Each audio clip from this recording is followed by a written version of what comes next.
I'm starting to overheat. It's very hot next to the oven. Okay. I'm making a mess already. Hi everybody, welcome to another episode of Health Coach TV. It's the holiday season and that means it's time to get baked. Baked goods everywhere. They're happening all over the place. I like to try to make my baking delicious and nutritious, which is why today I'm going to be making for you an oatmeal raisin cookie. I know that might not sound very exciting unless you're like me and have an old lady living inside of your soul, but these are going to be delicious. And the bonus is that they're gluten-free and they have a lot of chocolate in them. So let's make some of our own. Step 1 of any baking recipe, read the whole thing the whole way through. Got it. Step 2, do step 1. What? Okay, so for this recipe, we're using gluten-free oats. We're gonna be taking half of the oats and blending them up really fine, and then using the other half of the oats as they are. So 1.5 cups of the oats go into the blender. So far, so good. Okay, into the blender.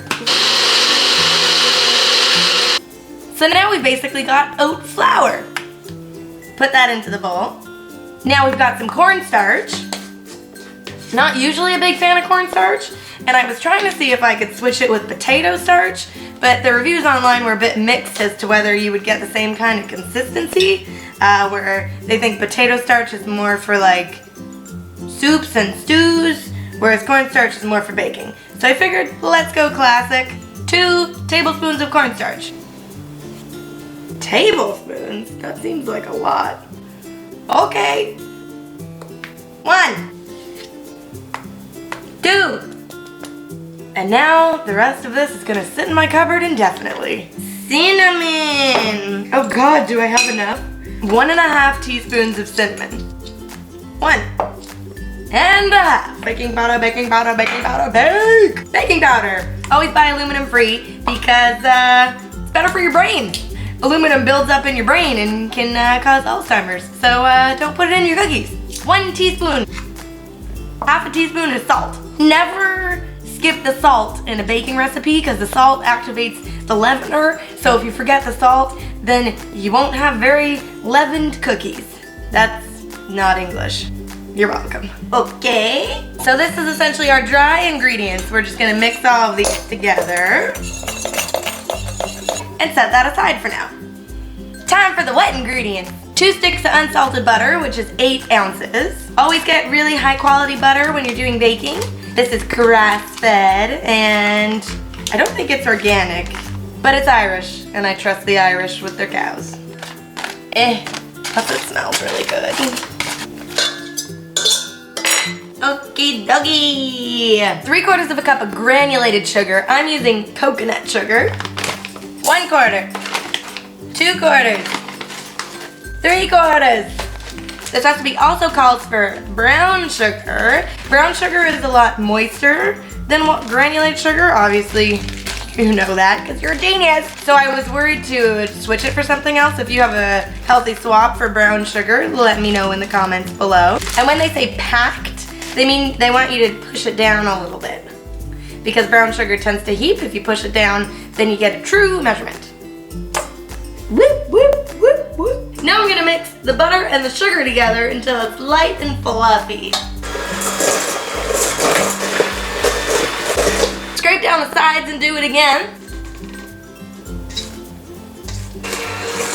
We're mixing! Mix it up, while the mix is mixing. Okay, so we have our light, fluffy, mixed butter and sugar. Now we're gonna add in, ooh, that feels not good in my hands.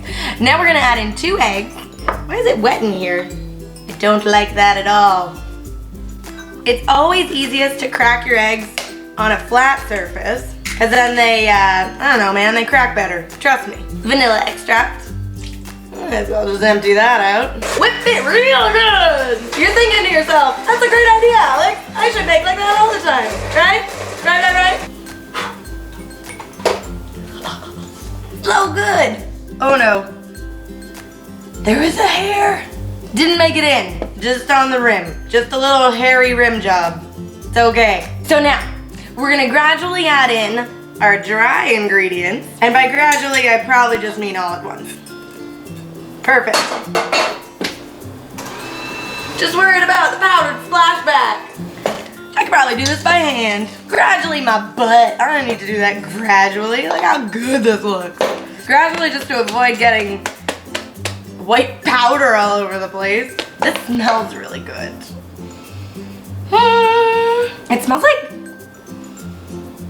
It smells like a, what are those dang things? It smells like a Dunkaroo. Like a little Dunkaroo cup where you dip your little cookies in. Just butter and sugar, basically.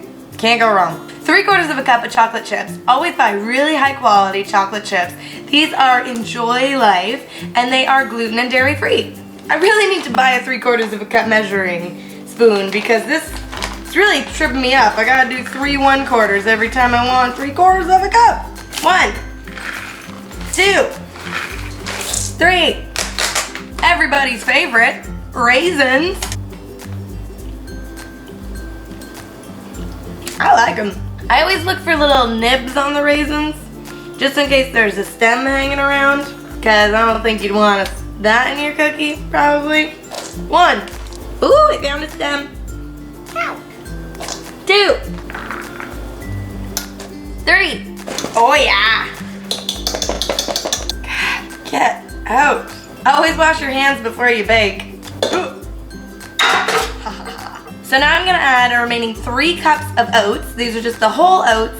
Make sure you buy gluten-free oats if you care about this recipe being gluten-free. Because technically speaking, all the butts are gluten-free. Technically speaking, all oats are gluten-free, but often they're processed in plants that mix gluten and non-gluten. So you wanna make sure that you're getting certified gluten-free. So 3 cups of whole oats. Whoa, that was really floppy. And then I'm just gonna use a wooden spoon and mix that all together. I actually really love baking. It's something that I've done since forever. I was on the baking team in high school, which is maybe a bit embarrassing to admit to, but literally the only team I joined. Was it an omen? Is this my life calling? Making oatmeal raisin cookies by myself, talking to you guys? I think so.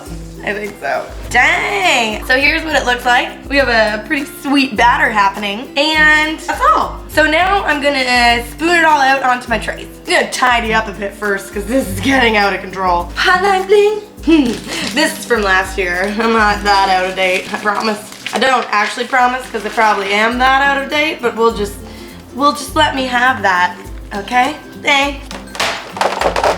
How big are they supposed to be? 2 tablespoonful mounds, 2 inches apart. Seems like a really big cookie. Like that's 1 tablespoon. I think I'm gonna go 1 tablespoonful mounds. So, obviously I'm not doing the recipe the way it told me to. It wanted me to do 2 tablespoonful mounds. So like that's a tablespoon, 2 inches apart. I'm doing 1 tablespoonful rounds, 1 inches apart. So, we'll see. Won't be. But so really you just want to make sure that all your cookies are approximately the same size so that they cook at the same time. If you had a melon baller, now would be a good time to get that out. Get your melon baller happening. I obviously don't have one of those, so I'm using my sticky little fingers. You want to eat these, don't you, now that you've seen how much I manhandle the food I make? My Christmas gifts are gonna be so well received after they watch this video. Like, oh god, Alex, that's how you made these? They're delicious, but like, they are going into a 350-degree oven, which I believe will kill any bacteria that I could possibly have given them.